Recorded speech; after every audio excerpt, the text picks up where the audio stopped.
Hello, today I'm going to teach you a little bit about insurance. So we're going to go ahead and jump right in and just click on the insurance tab. And Walter's giving us his medical insurance, which he says is Blue Cross Blue Shield. So we'll hit our add button and search up Blue Cross.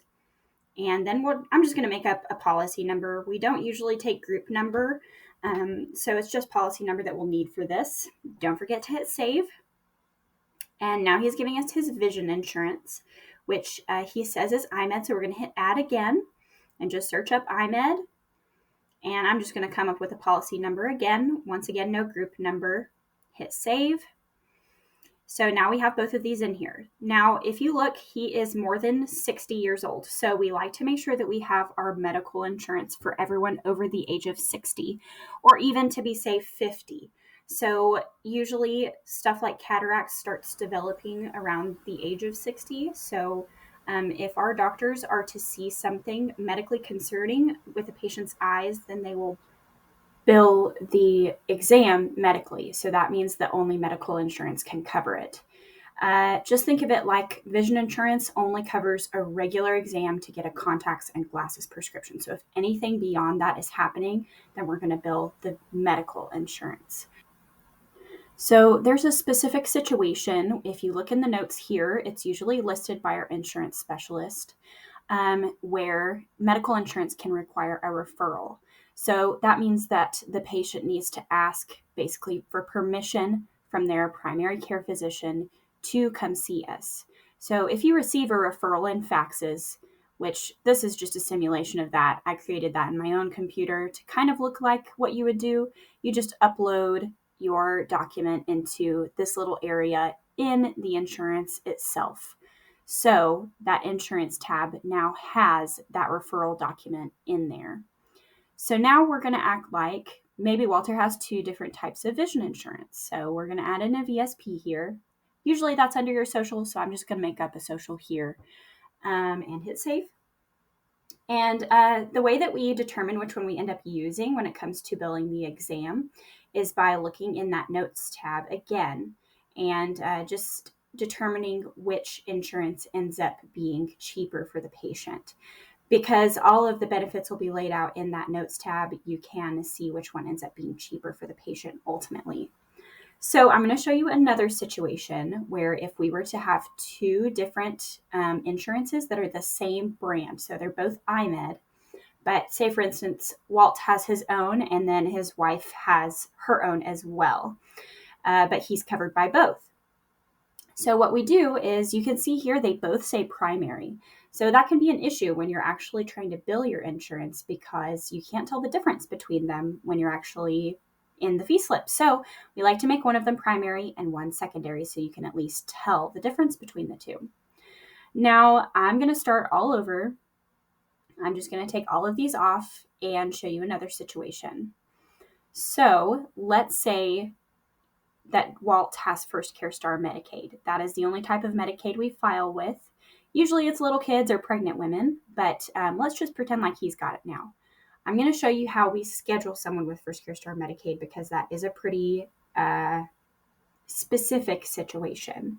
So we only see these patients for the associate doctors. Dr. Gabe and Dr. Mark will not file with this insurance. So we'll go on to the schedule, and the associate doctor on this day is Dr. Madison. So we can schedule him with her. Now, we're going to select the EOTW color, which is end of the world because Dr. Gabe is dramatic. And we're going to select that, and that's going to signify on the schedule that that patient has First Care Star Medicaid. Now, we can also use this color if Dr. Gabe is seeing someone with Spectera as their vision insurance. He'll only see one of those people in the morning and one in the afternoon. But like I said, he's dramatic, so he likes to make it special. So here's something nifty. If you have deactivated your insurance by accident, you can go here to the All tab and it'll show up and you can actually hit activate and it'll go back to your active insurance tab. So that's super nice in case you mess up or something like that. Now I'm going to show you what if this wasn't Walt's insurance? What if this was actually his wife's insurance? We're going to add in a guarantor here or a policy holder. You can select them either as a contact or a family member. I'm going to do family member. Sometimes they're already in there, but we're going to have to add her today. So her name is Skylar. And I'm just going to guess on her date of birth, but it is kind of weird because he's like in his 70s and she just had a baby. But anyway, and she's a female.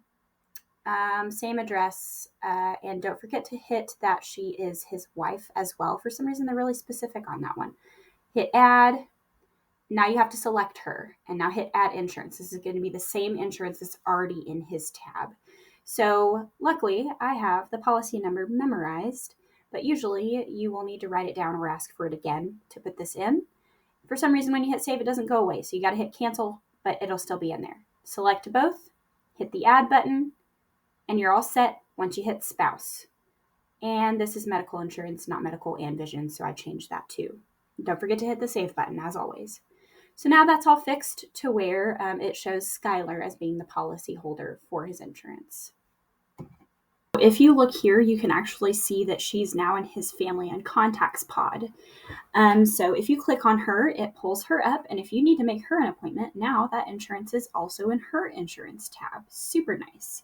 So yeah, if you look in the patient summary, then you can find either one of them in one another's family and contacts.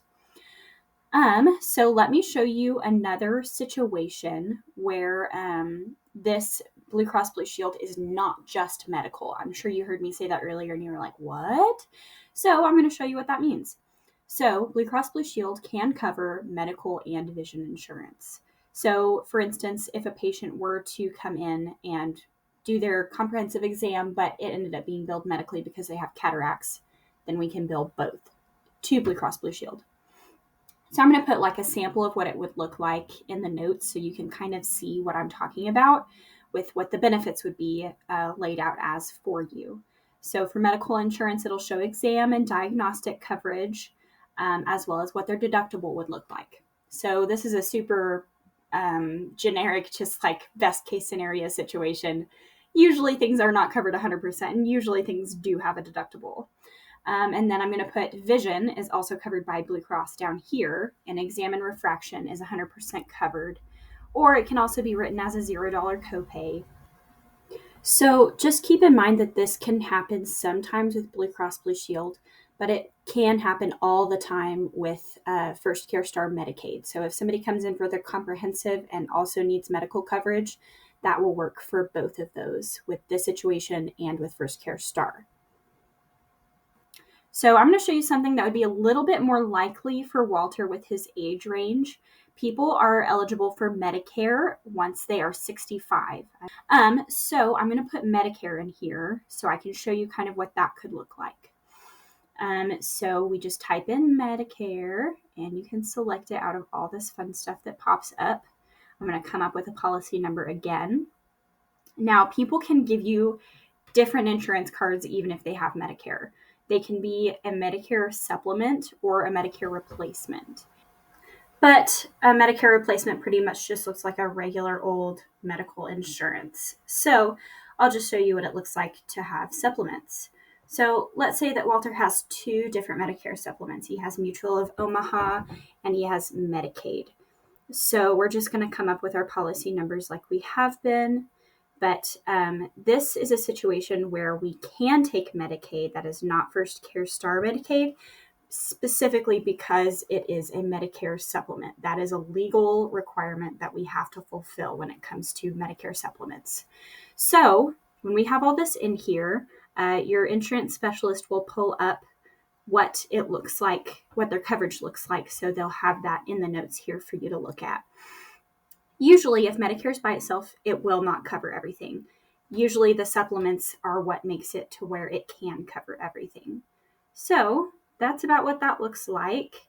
We can delete these. I'm just keeping him empty. But look at all these wonderful deactivated insurances we've gone through today. Poor Walt. He's going through a lot. All right, have a good day.